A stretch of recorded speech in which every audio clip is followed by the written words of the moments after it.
اگر آپ میری بات نہیں سمجھ رہے ہیں تو ایک کر کے ہم بتا دیتے ہیں کہ بھائی دینی صلاحیت تو ہونی چاہیے کہ نعت کے نام پر، منقبت کے نام پر آپ کیا پڑھ رہے ہیں۔ دیکھیے نعت جب پڑھی جائے گی تو صرف رسول اللہ صلی اللہ علیہ وسلم کو اس میں بیان ہوگی، ان کی سیرت طیبہ بیان ہوگی۔ ظاہر ہے میں بیٹھا ہوا ہوں، اس کو ایسا لگتا ہے کہ وہ نعت وہ آن لائن سن بھی رہے ہوں گے لوگ، کیا کہیں گے کہ حضرت بھی بیٹھے ہوئے تھے اور نعت کے نام پر پتہ نہیں کیا کیا پڑھ دیا گیا۔ دیکھیے ایسی بات گناہ ہے، گناہ گناہ۔ عقیدت میں ایسا نہ ہو کہ آپ گناہ پڑھو گے۔ انتظامی صلاحیت کا مسئلہ یہ ہے کہ آپ کی تقریر شروع ہو گئی، آپ میک ٹھیک کر رہے ہیں، خطبہ مسنونہ پڑھ دیا گیا اور آپ جو ہے میک لگا رہے ہیں۔ سیکھیے، سمجھیے۔ تو سیکھ کے نہیں آتا ہے، دنیا ہی میں سیکھتا ہے۔ مجھے نہیں معلوم منقبت کے نام پر کیا پڑھ دیا گیا، سمجھ میں نہیں آیا۔ کس کی منقبت تھی، کیا تھی، کچھ بات منقبت پڑھنے کے پہلے یہ سوچنا چاہیے ہم کن کی منقبت پڑھ رہے ہیں، اس کے اندر کیا ہے، کچھ بات ہی نہیں۔ دیکھیے میں بار بار کہہ رہا ہوں، یہ محفل واعظ و نصیحت کی ہے، یہ محفل کوئی جلسہ و جلوس نہیں ہے کہ کوئی لمبی چوڑی تقریر کر دی جائے، کسی کو سمجھ میں آئے یا نہیں ہے۔ یہ محفل صرف اس لیے ہوتی ہے کہ لوگ راہ راست پر آ جائیں، اللہ اس کے حبیب کا فرمان بندوں تک پہنچ جائے۔ کل میں نے جو تقریر کی تھی اس کا موضوع جو تھا وہ صرف اور صرف یہ تھا کہ نماز۔ آج جو میں نے سرنامہ بنایا ہے اس کا موضوع جو ہے وہ استغفار ہے، توبہ۔ میں نے جس سورے کی تلاوت آپ کے سامنے کی، تو آپ مجھ کو ایسا لگتا ہے اس میں بیشتر ایسے لوگ ہیں جن کو یہ سورے یاد ہوگی، وہ نماز میں پڑھتے ہوں گے۔ یہ سورے مکہ میں نہیں بلکہ مدینہ میں نازل، اور اس وقت نازل ہوئی جب حضور صلی اللہ علیہ وسلم نے حجۃ الوداع فرما دیا۔ اس کے بعد مجھے یاد آتا ہے کہ شاید ایک آدھ وحی اور رہی، اس کے بعد وہی آئی کہ الیوم اکملت لکم دینکم۔ اس سورہ میں اللہ تبارک تعالیٰ کہتا ہے کہ اذا جاء نصر اللہ والفتح ورأیت الناس یدخلون فی دین اللہ افواجا فسبح بحمد ربک واستغفرہ انہ کان توابا۔ اے میرے محبوب،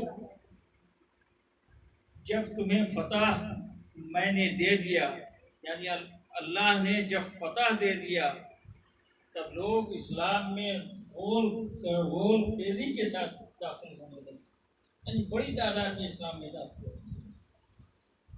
اس لیے اب تم اللہ کی حمد و ثنا بیان کرو، استغفار کرو، اور اللہ توبہ قبول کرنے والا ہے۔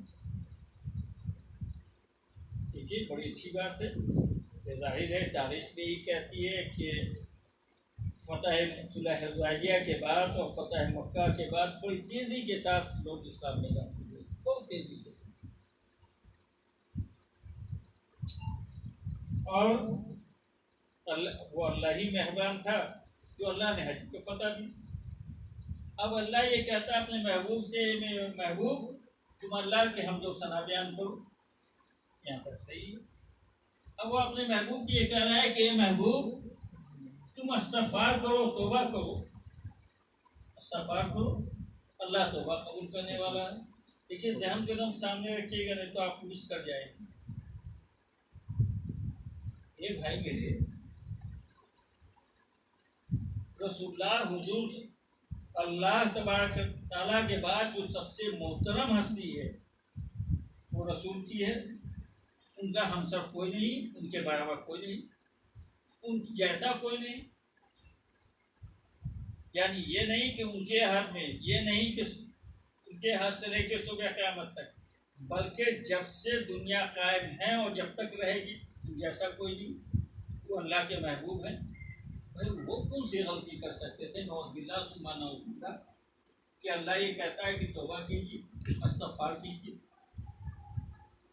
اللہ کے حمد و ثنا بیان کیجیے، استغفار کیجیے، اللہ توبہ کرنے والا ہے. اس کو اپنے ذہن میں کہ اللہ نے اپنے حبیب سے کہا. اب آگے مسئلہ ہے کہ استغفار ہے کیا؟ یہ استغفار ہی کیا؟ حضرت علی کا قول یہ ہے کہ استغفار وہ چیز ہے کہ گناہ کو اس طرح ختم کرتا ہے، اس طرح ختم کرتا ہے جیسے کہ ہوا ہی نہیں. وہاں مشہور واقعہ ہے کہ حضرت علی ایک مرتبہ تشریف فرما تھے، اور کچھ لوگ ساتھ میں بیٹھے ہوئے تھے. ایک شخص آیا اور اس نے کہا یا علی، ہمیں بڑی پریشانی ہے، کھانے کے لالے پر پڑے ہوئے ہیں، صبح کو کھاتا ہوں تو شام کو فاقہ ہو جاتا ہے، شام کو کھاتا ہوں تو صبح کو فاقہ ہو جاتا ہے. کوئی ایسی ترکیب بتائیے کہ یہ فاقے کی نوبت نہ آئے. شیر خدا علی مرتضیٰ نے فرمایا جاؤ استغفار کرو، تیزی کے ساتھ استغفار کرو. وہ شخص چلا گیا.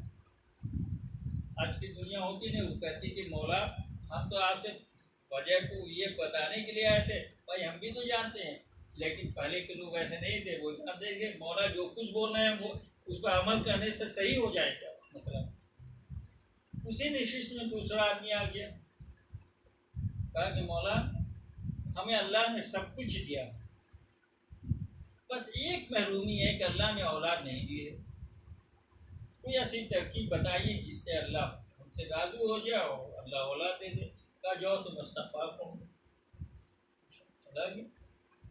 تیسرا آدمی آیا اسی نشست، اس نے یہ کہا کہ مولا جو نہر کھودی گئی تھی اس کا پانی سوکھ گیا ہے، ہم لوگ بہت پریشان ہیں، اب بتائیے کہ ہم کیا کریں. ہم لوگ کہا کہ جاؤ استغفار کرو.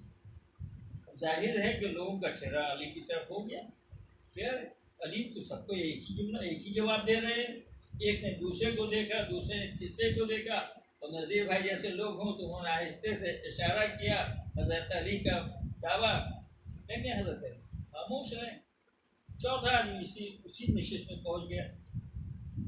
بھائی علی، اللہ نے ہمیں سب کچھ دے رکھا، دولت بھی دی ہے، شہرت بھی دی ہے، اولاد بھی دی ہے، لیکن اولاد فرما بردار نہیں ہے.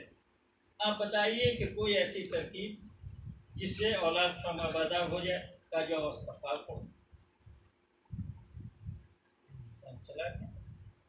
پھر ایسے ایک دو صاحب آئے اسی نشست میں، سب کو کہا کہ استغفار کرو.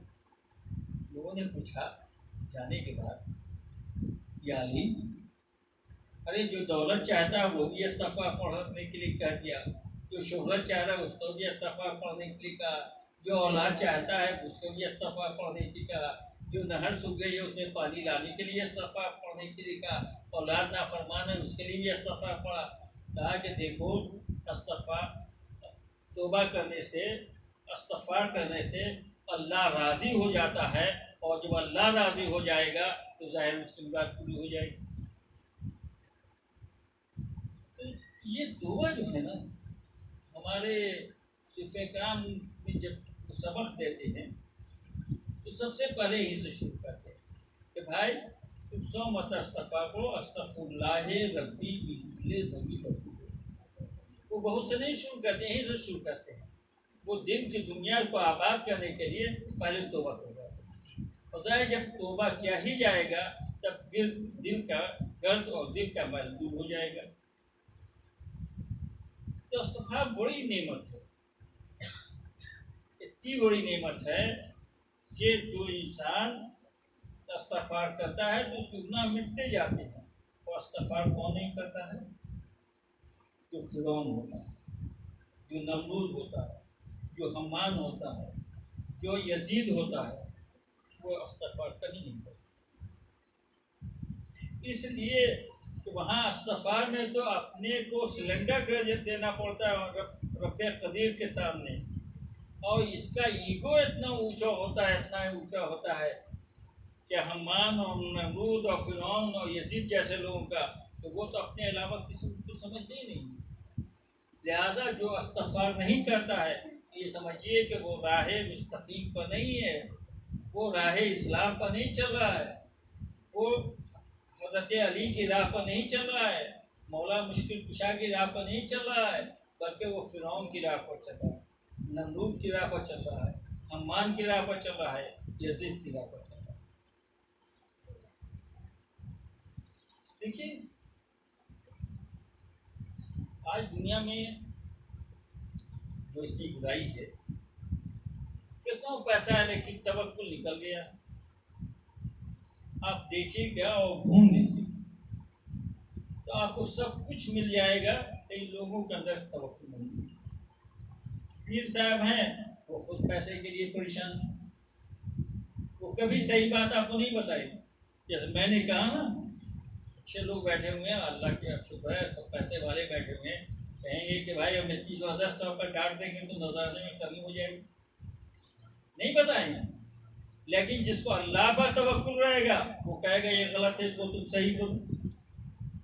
اس لیے وہ توکل اللہ کیے ہوئے، اللہ پر بھروسہ کیے ہوئے، اللہ ہی کو سب کو سمجھتا ہے، وہ جب اللہ ہی کو رزاق کہتا ہے، اسے دنیا والوں سے گھبراتا نہیں۔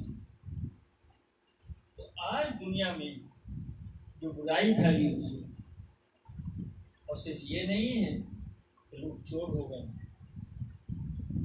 صرف یہ نہیں ہے کہ رشوت لے رہے ہیں، صرف یہ نہیں ہے کہ 10 پیسے کا سامان 50 پیسے میں بیچ رہے ہیں، صرف یہ نہیں ہے کہ اچھے سامان کے جگہ جعلی سامان دے رہے ہیں، صرف یہ نہیں ہے کہ میرے جیسا آدمی، ہماری برادری میں بھی کچھ بیمانی ہوتی ہے تو کاپی دیکھ رہے ہیں، نمبر بڑھا کے چیز دے رہے ہیں، کس کا نمبر گھٹا دے رہے ہیں۔ صرف یہ نہیں ہے کہ کچھ مولوی حضرات مسائل غلط بتا رہے ہیں، فتویٰ غلط دے رہے ہیں، ہم سب کو نہیں کہتے کچھ۔ پیر میاں اپنے مریدوں کی اصلاح نہیں کر رہے ہیں کہ بھائی بڑا امیر ترین مرید ہے، اس کو ہم کیسے بتلائیں۔ اتنی ہی برائی ہوتی تب بھی بری بات ہے، لیکن اتنی برائی بری بات نہیں۔ اب برائی کہاں تک پہنچ چکی ہے، اب اس سے سوچیں، اس سے آپ سوچیے گا برائی کہاں تک۔ اگر ہم یہ کہیں کہ نذیر خان خراب آدمی، کہ غلطی میری ہو گئی کہ نذیر خان کو خراب آدمی سمجھتے ہیں، چلیے میری نظر میں خراب ہے، طاہر کی نظر میں، کمال کی نظر میں، دوسروں لوگوں کی نظر میں اچھی، چلیے اور آگے ہم پڑھیں، ہم کسی بزرگ کے بارے میں نعوذ باللہ ثم نعوذ باللہ ہم یہ کہہ دیں کہ بھائی وہ ہمیں پسند نہیں ہے، ویسے ہمیں نہیں کہنا چاہیے، لیکن پھر بھی چلیے دوسروں کو پسند ہے، مجھے نہیں پسند ہے۔ جیسے بہت سے لوگوں کو سلسلہ قادریہ پسند ہے، بہتوں کو سلسلہ چشتیہ پسند ہے، بہتوں کو سہروردیہ پسند ہے، بہتوں کو نقشبندیہ پسند ہے۔ یا ہم کسی مولانا کی تقریر سن کے کہہ دیں بھائی ان کی تقریر بہت اچھی تقریر، قرآن و حدیث کی روشنی میں کہ مجھے نہیں پسند ہے، میں نے کہا کہ نہیں پسند، چلیے میرا پھر کوئی ضروری نہیں کہ اسی سب بات میں یہ پسند آ جائے، لیکن خدا نہ خواستہ منہ میں خاک پڑے کہ ہم یہ کہہ دیں کہ بھائی مجھے اللہ معاف کرے، خدا نہ خواستہ میرے منہ سے نکل جائے کہ رسول اللہ کی ادا مجھے نہ پسند، ایمان ختم۔ اگر جس نے یہ کہا کہ بھائی یہ پسند ہے یہ پسند نہیں ہے، ایمان ہی ختم۔ انہوں نے جو کچھ کیا سب پسند ہے، اور جو کچھ نہیں کیا وہ ناپسند ہے۔ یہ ایمان جب تک یہ نہیں آپ کا ایمان ہوگا، اگر رسول نے کسی کو اپنے محفل سے نکال دیا تو ناپسند وہ مجھے بھی ہے، اور اگر کسی نے رسول نے یہ کہہ دیا کہ یہ میرے جسم کا ٹکڑا ہے تو ہمارے لیے وہ اتنی محترم ہے۔ یہ نہیں ہے کہ رسول نے یہ کہا کہ 5 وقت نماز پڑھو تو ہم پڑھ لیں، اور رسول نے یہ کہہ دیا کہ فلاں میرے جسم کا ٹکڑا ہے تو ہم اسے نہ مانیں، اس پر اعتراض کر بیٹھے۔ دیکھیے مسئلہ یہ ہے کہ دونوں میں ہم کو جو ہے سلنڈر کرنا پڑے گا، جو وہ کہیں گے وہ ماننا پڑے گا۔ دیکھیے صبح میں آدمی بڑے مشکل سے اٹھتا ہے، بڑے مشکل سے اٹھتا ہے۔ جتنے لوگ صبح کی نماز پڑھتے ہیں ان سے پوچھو، ذرا دیر اور سو جائے، ابھی تو 10 منٹ باقی ہے، خدا نے خاطر 10 کروڑ بندے تو شیطان لگا ہوا ہے، اب آپ کی نیند اس وقت کھلے گی جب نماز کا ٹائم ہوتا ہے۔ اب اٹھ کے کیا آدمی کہتا ہے صرف 4 رکعت، اور جگہ رہتا ہے عشاء میں تو 17 رکعت پڑھتا ہے۔ بھائی 4 کے بدلے ہم 8 کیوں نہیں پڑھ لیں؟ جیسے ہم بتلائیں گے کسی کو تو نظیر خان فون کھڑو جائیں گے، اب آپ کیا بتلا رہے ہیں؟ بھائی نماز 4 رکعت ہے، ہم بھی اس کو کہیں گے کہ بھائی قرآن میں تو ہے نہیں، تو یہ فوراً کیا ہے قرآن میں تو نہیں ہے، لیکن رسول اللہ صلی اللہ علیہ وسلم نے صبح میں 4 ہی پڑھی ہے، 2 سنت اور 2 فرض۔ اب اس سے نہ ایک آگے ہو سکتا ہے نہ ایک پیچھے ہو سکتا ہے، صبح قیامت تک 4 ہی رکعت پڑھی جائے گی، ٹھیک ہے تو نہیں پڑھی جائے، کسی نے اگر بڑھا دیا یا گھٹا دیا وہ اسلام سے خارج ہو۔ تو ہم نماز میں تو حضور کی پابندی کر رہے ہیں، الحمدللہ کرنی چاہیے، لیکن رسول نے جس کے بارے میں رسول جس کو دیکھ کے کھڑے ہو جائیں اگر اس کی عزت ہم نہ کریں تو ہم کہاں پر پہنچ جائیں گے؟ بھائی ہر کتاب میں احادیث میں، اور جتنی احادیث کی کتابیں ہیں، چاہے وہ ترمذی ہو، چاہے وہ بخاری ہو، چاہے وہ ابو داؤد ہو، یا جو بھی کتاب حدیث کی ہے اس میں دیکھ لیجیے کہ حضرت فاطمہ زہرا سلام اللہ علیہا جب تشریف آتی تھی حضور دیکھ کے کھڑے ہوئے، ہر آدمی جانتا ہے۔ حضور صلی اللہ علیہ وسلم فرمایا الفاطمہ بعزت منی، فاطمہ میرے جگر کا ٹکڑا، اور اتنا ہی نہیں، یہ تو انہوں نے کہا، ان کا اختیار تھا، جنت و جہنم کا اختیار اللہ کے ہاتھ میں ہے، لیکن حضور نے وہی پیشن گوئی کر دی کہ فاطمہ جو ہیں وہ عورتوں کی جنت میں عورتوں کی سردار ہوں گی۔ بھائی اللہ کے ہاتھ کی بات، لیکن قرآن یہ کہتا ہے من ما ينطق عن الهوى ان هو الا وحی، میرا نبی اس وقت تک کلام نہیں کہتا جب تک وحی نہیں آتی ہے۔ اب وہ جو کہہ رہے ہیں رسول اللہ صلی اللہ علیہ وسلم کہ فاطمہ جنت کی عورتوں کی سردار ہوں گی، یعنی رسول کی زبان استعمال ہو رہی ہے، منشاء اللہ کا۔ اب ہم یہ کہیں نعوذ باللہ ثم نعوذ باللہ، اگر کوئی شخص یہ کہہ دے کہ جناب فاطمہ زہرا خطا پر تھی، ایمان ہے یا نہیں؟ اب آپ خود بتائیں کہ ایمان ہے یا نہیں۔ ایمان کے لیے یہ ہے کہ جو کچھ رسول اللہ نے کیا اس پر عمل کرنا مجھے، اور جو نہیں کیا اس کو ہم کو نہیں کرنا ہے۔ تو رسول اللہ ایک طرف یہ کہہ رہے ہیں کہ ان کی تعظیم، ان کی اہمیت کو بتانے کے لیے کھڑے ہو جا رہے ہیں کہ دیکھو یہ وہ شخصیت ہے، اس کی اہمیت اتنی ہے کہ میرے بعد ان کو معمولی نہ سمجھنا، ان کو دیکھ کے رسالت بھی کھڑی ہو جاتی۔ ان کی اہمیت یہ ہے، دیکھو ان کو الگ مجھ سے نہیں سمجھنا، بلکہ الفاطمہ بعزتی منی، فاطمہ میرے جگر کا ٹکڑا ہے۔ اور اتنا ہی نہیں، آگے یہ بھی کہہ دیا کہ دیکھو یہ دنیا ہی کی بات نہیں ہے، جنت میں بھی ان کا یہ مقام ہوگا، یہ عورتوں کی سردار ہوں گی۔ اب اگر کوئی کہہ رہا ہے جناب فاطمہ زہرا خطا پر ہیں، تو بتائیے کتنا بڑا گناہ ہے،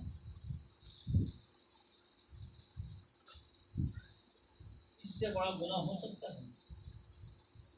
اگر دوسرے نبی کی امتی یہ بات کہہ دیتی تو اب تک عذاب آ جاتا۔ آپ جانتے ہی ہیں کہ طوفان نوح آیا، بہت سارے نبی ایسے ہیں جن کے امتی پر عذاب آ گیا۔ بھائی نوح علیہ السلام جیسے نبی، اتنے ہی لوگ بچے جو کشتی میں سوار تھے، باقی سب غرقاب ہو گئے۔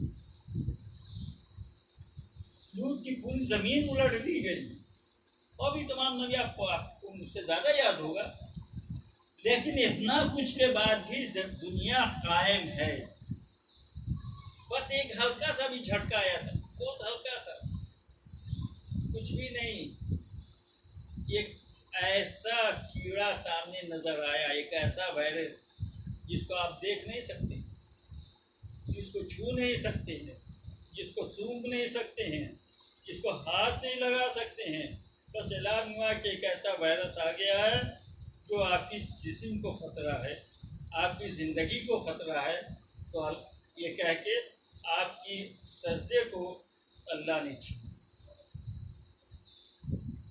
یعنی طوفان نوح پر طوفان لا کے نوح علیہ السلام کی امت کو غرقاب کیا، ان کی بدعمالیوں پر، وہاں کو تو ایک جھٹکا بھی دیا گیا کہ بھائی تم اتنے بدعمال ہو گئے ہو تو ہم ایسی چیز بھیج رہے ہیں جس کو نہ تم دیکھ سکتے ہو، نہ چھو سکتے ہو، نہ اس کا رنگ روٹ پہچان سکتے ہو، نہ اس کی کوئی دوا تم نکال سکتے ہو، ہم بھیج دیا تم کو۔ اب تم اپنے گھر سے، اس کے ڈر سے اپنی دکان بھی بند کر لو، اپنا دروازہ بھی بند کر لو، نہ کسی سے ملو نہ جلو، اور تم پر یہ بھی ہم کر دیتے ہیں کہ جاؤ تم سے تمہارا سجدہ کو چھین لو، تمہاری مسجدوں کو چھین لو۔ ایسا سا تھا، بہت ہلکا سا، بہت بڑا عذاب نہیں ہے۔ یعنی جو عالم ہے یار، کچھ تو بہت اچھے لوگ ہیں جن کا کہنا نہیں، جن کی وجہ سے دنیا قائم ہے، لیکن کچھ زیادہ ایسے لوگ ہیں جنہوں نے اسلام نہیں، اگر کوئی انسان اگر چوری کرتا ہے تو ذاتی برائی، اگر کوئی انسان شراب پی لیتا ہے تو بالکل گناہ ہے لیکن ذاتی برائی ہے، کوئی زنا کر لیتا ہے تو بہت بڑا گناہ ہے لیکن ذاتی برائی ہے، لیکن خانواد رسالت کے خلاف کوئی بولتا ہے تو اس سے بری بات کیا ہوگی؟ اس سے بری بات کیا ہوگی؟ دیکھیے یہ وہ ہیں، یعنی آپ دیکھیے گا کہ جناب فاطمہ زہرا کا مقام کہاں جا رہا ہے۔ آپ نے سبوں نے مباہلہ کے بارے میں سنا ہوگا، پڑھا ہوگا کہ صاحب جب ایک عیسائی نے چیلنج کر دیا کہ تمہارا اسلام، یہ محمد تمہارا اسلام سچا نہیں ہے، اگر سچا ہے تو تم مباہلہ کر لو۔ اور مباہلہ میں کیا ہوتا ہے؟ مباہلہ میں یہ ہوتا ہے اگر مجھ اور نذیر خان سے مباہلہ کر گیا تو یہ اپنے آل اولاد کو لے کے آئیں گے، ہم اپنے آل اولاد کو لے کے آئیں گے، اور پھر وہ ایک میدان میں جمع ہوں گے، ہم دونوں دعا کریں گے کہ اگر ہم حق پر ہیں، ہم حق پر نہیں ہیں تو ہم تباہ و برباد ہو، اور یہی دعا کریں۔ مباہلہ میں یہی ہوتا ہے، عیسائی اپنے آل اولاد کو لے کے آئے تھے اور حضور صلی اللہ علیہ وسلم اپنے آپ۔ ظاہر ہے اس وقت عرب میں بہت بہادر لوگ موجود تھے، سفیان بھی موجود تھے، حضور کے چچا بھی موجود تھے، اور بہت سارے لوگ موجود تھے، تاریخ کی کتابوں میں پڑھے، لیکن جا کون رہا ہے مباہلہ میں؟ اس سے اندازہ لگائیں کہ شخصیت کتنی اونچی ہے۔ مباہلہ میں کون جا رہا ہے؟ حضور جا رہے ہیں، جو کائنات کے سب سے اہم شخصیت ہے، ان کے برابر کوئی نہیں، حضور خود جا رہے ہیں۔ کون جا رہا ہے؟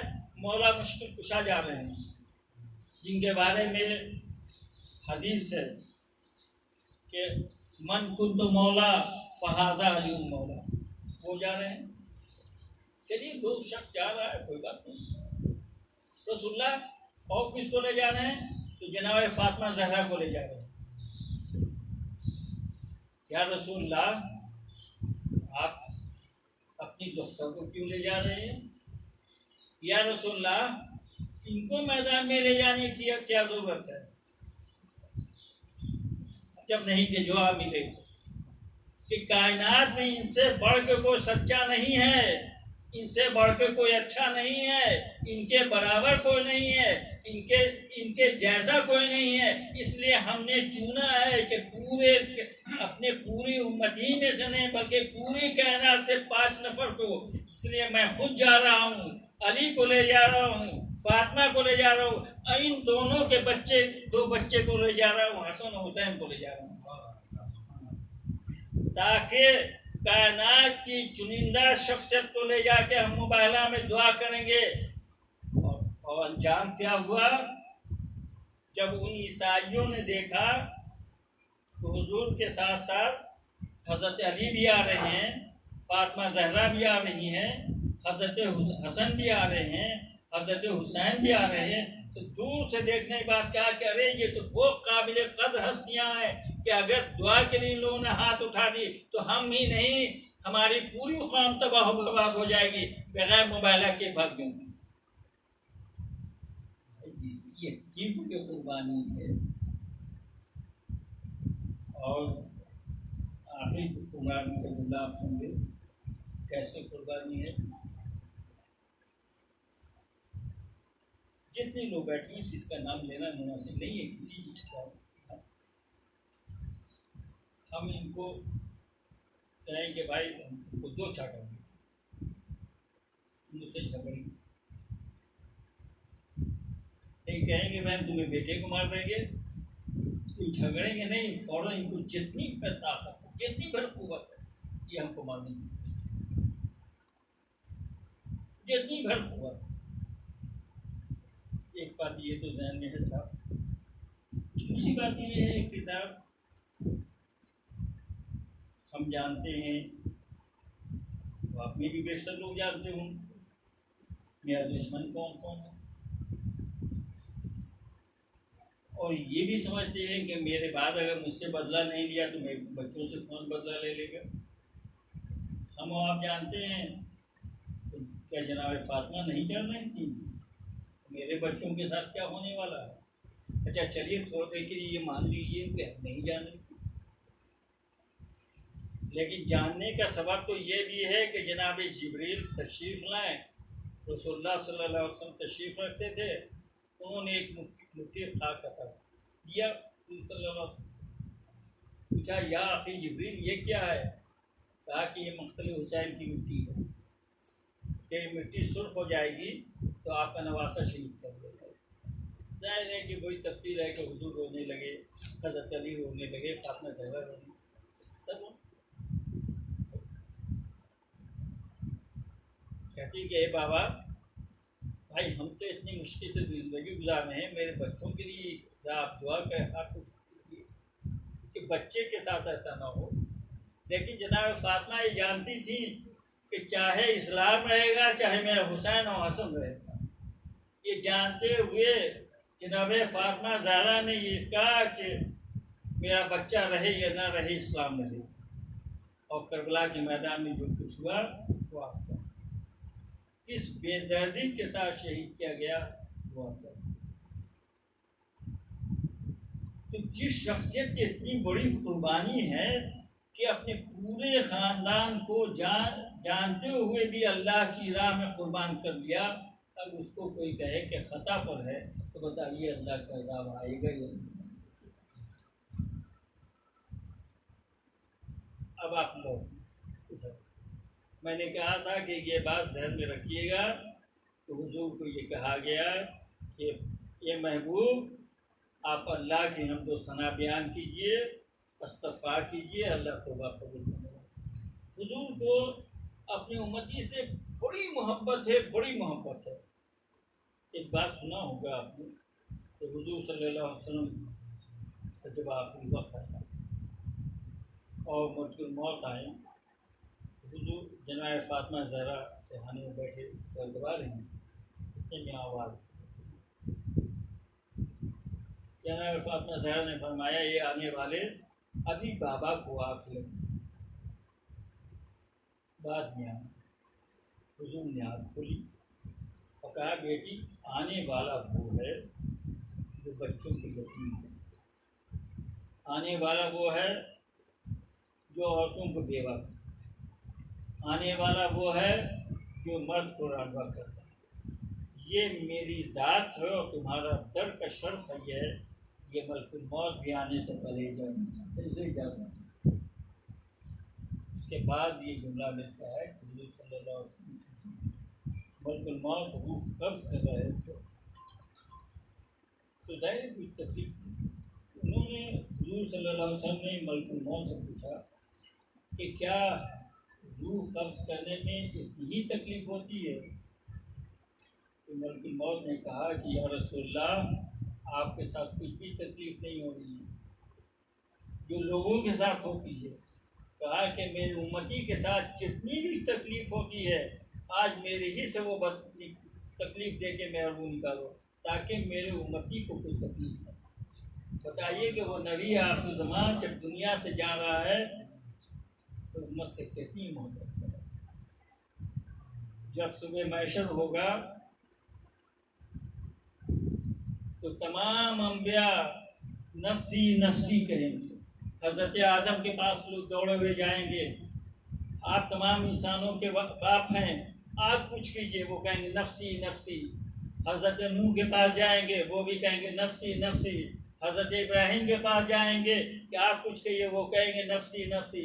حضرت موسیٰ کے پاس جائیں گے کہ آپ کلیم اللہ سے بات کیجئے، وہ کہیں گے نہیں نہیں نفسی نفسی۔ حضرت عیسیٰ کے پاس جائیں گے کہ آپ روح اللہ ہیں، آپ کچھ کیجئے، وہ کہیں گے نفسی نفسی۔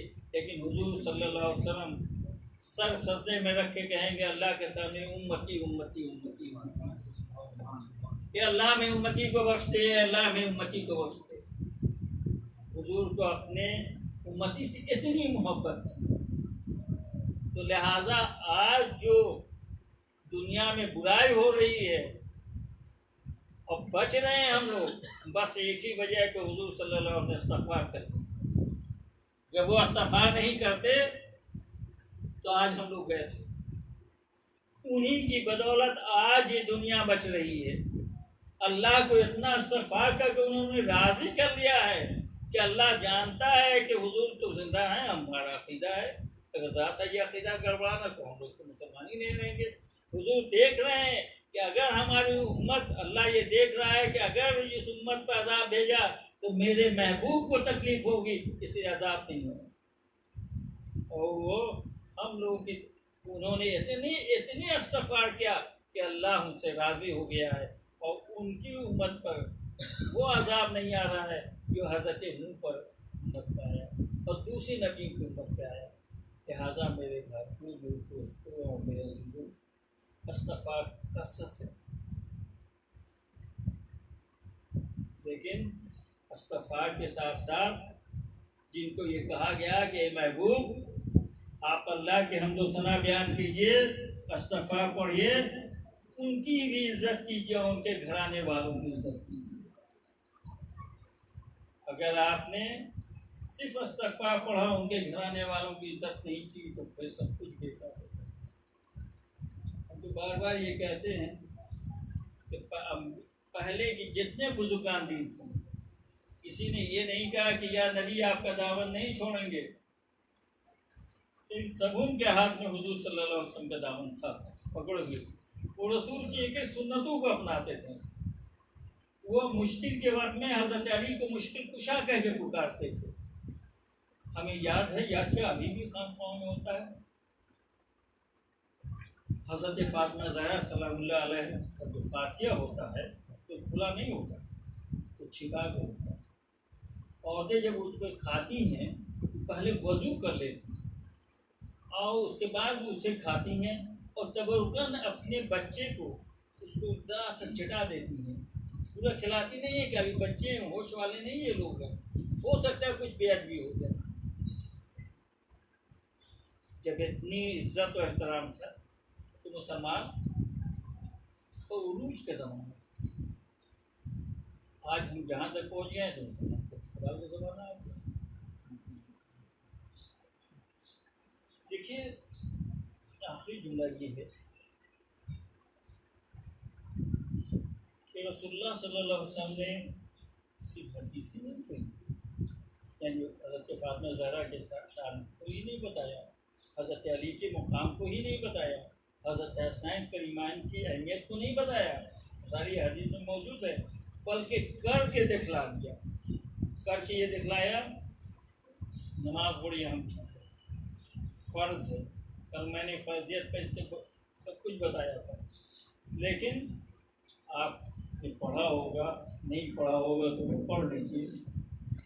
پھر حضور سجدے میں، کون سجدے میں؟ رسالت سجدے میں، اور امام حسین آ کے دوش مبارک پر بیٹھ گئے۔ اب حضور اتنا طویل سجدہ کر رہے ہیں، جب تک حسین اترتے نہیں ہیں حضور سجدے میں اٹھے۔ یا رسول اللہ، سجدہ اللہ کا ہے، اور آپ حسین کے لیے آپ سر نہیں اٹھا رہے ہیں۔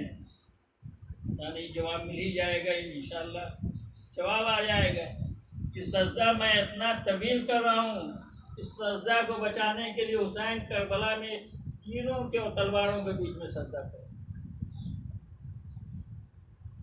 یہ اس گھرانے کی اہمیت ہے۔ حسین کو بتانے کے لیے، حسین کی اہمیت کو بتانے کے لیے حضور ناقہ بنتے ہیں، اونٹ بنتے ہیں۔ رسالت اونٹ بن رہی ہے، کوئی معمولی نہیں، اس کے لیے حسین کے لیے۔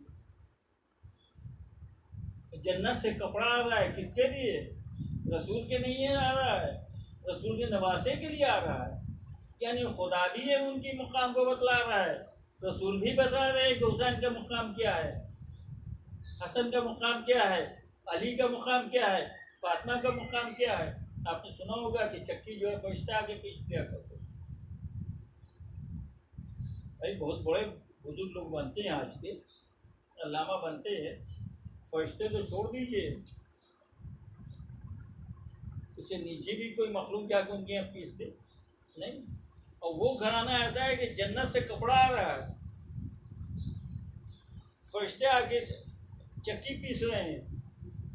کتنا ہم گھرانے پریکٹیکل کر کے حضور نے دکھلا دیا اس گھرانے کے بارے میں، اور توکل کا تو ایسا درس دے دیا کہ کہاں نہیں جائے، یعنی سب کچھ یہ ادھر ایک طرف، اور یہ بھی اتنا ہی نہیں، اور سنیے حدیث میں بڑی آسانی ہے، یہ حدیث صحیح ہے، یہ حدیث جو حدیث ہم سے سوٹ کرتی ہے یہ صحیح، جو ہم سے سوٹ نہیں کرتی ہے تو غلط۔ قرآن میں ایسا نہیں، قرآن میں جو قرآن ہے وہ ہے۔ بھائی آیت تطہیر کیا نذیر خان کے لیے آئی ہے، کسی خان صاحب کے لیے آئی ہے؟ اگر یہ تو بتا دیجیے آپ۔ آیت تطہیر خان کے لیے نہیں آئی ہے، آیت تطہیر اس گھرانے کے لیے آئی ہے، رسول کے گھرانے کے لیے آئی ہے۔ ہم نے پاک کر دیا اور پاک کر دیا، یعنی اب ان میں ناپاکی کا کوئی شبہ ہی نہیں۔ جس گھر میں ناپاکی کا شبہ نہیں ہے اس گھر میں خطا کا کیا شبہ ہوگا؟ خطا کا شبہ تو اس وقت پہلے ناپاکی آتی ہے تب برائی آتی ہے۔ یعنی جو صاحب یہ کہتے ہیں کہ نعوذ باللہ جناب فاطمہ زہرا سلام اللہ علیہ خطا پر تھے، یعنی وہ قرآن کی آیت کو انکار کر رہے ہیں کہ وہ پاک بھی نہیں سمجھ۔ کمال ہو گیا۔ اللہ تبارک تعالیٰ ہمیں آپ کو اس فتنے سے بچائے۔ باغ فدر کا کیا مسئلہ ہے، کیا نہیں ہے؟ باغ فدر کا مسئلہ ہوا بھی نہیں بھی ہوا، اس کے بارے میں کچھ نہیں کہا جا سکتا۔ کون حق پر تھا، ہوا بھی یا نہیں ہوا، یہ نہیں کہا جا سکتا۔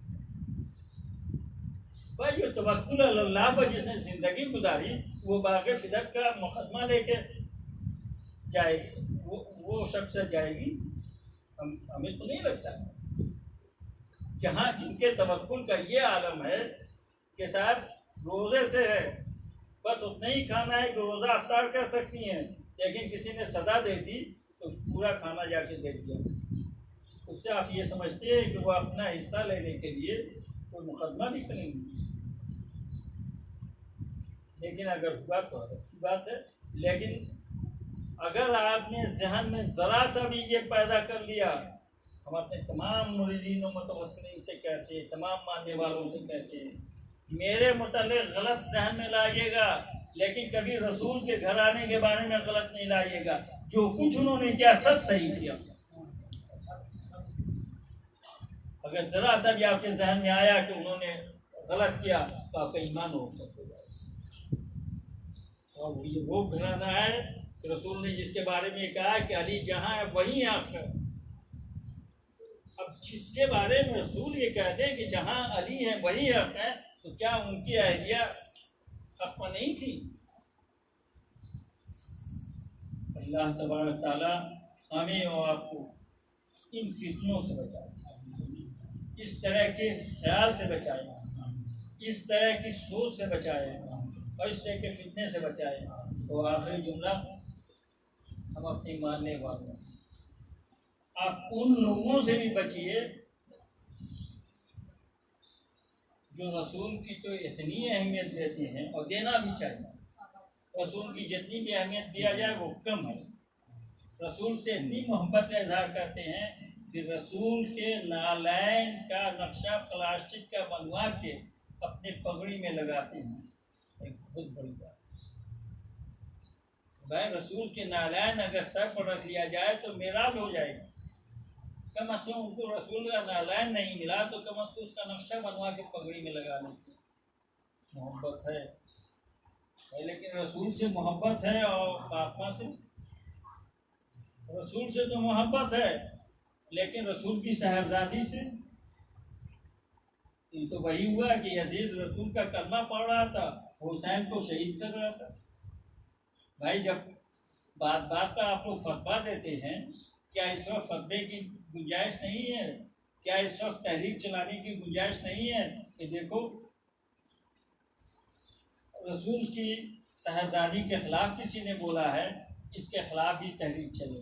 کہاں پہ کوئی ایک دم سناٹا، بالکل سناٹا، جیسے کچھ ہوا ہی نہیں۔ ان سے بھی بچی، یہ ظاہری شوشہ والوں سے بچی۔ ہم نے اپنے بزرگوں کو سے یا کسی بھی بزرگ کو یہ نہیں دیکھا کہ وہ اس طرح کے اظہارات بھر کرتے رہے کہ ہم رسول اللہ کے دامن نہیں چھوڑیں گے، یا اس طرح کی ناٹک نہیں کرتے رہے کہ پلاسٹک کا بنوا کے وہ سر پر لگائے رہے۔ لیکن ہاں، ہم نے یہ ضرور دیکھا کہ اگر کسی نے اہل بیت کے خلاف بھی کچھ بول دیا تو مارنے بھرنے پر تیار ہو گئے۔ حکومت نے اگر بول دیا تو اسے پورے کے پورا لوہا لینے کے تیار ہو گئے۔ تو آپ بھی اپنے ایمان کو بچانے کے لیے ایسے لوگوں سے بچے رہیے گا۔ اللہ تبارک تعالیٰ ہمیں آپ کو استغفار کرنے کی قوت عطا فرمائے، ہمیں آپ کو توبہ کرنے کی، ہمارے اور آپ کے دل میں توبہ کرنے کا جذبہ پیدا کر دے، اور اہل بیت کی محبت کا وما علینا الا البلاغ۔ السلام علیکم۔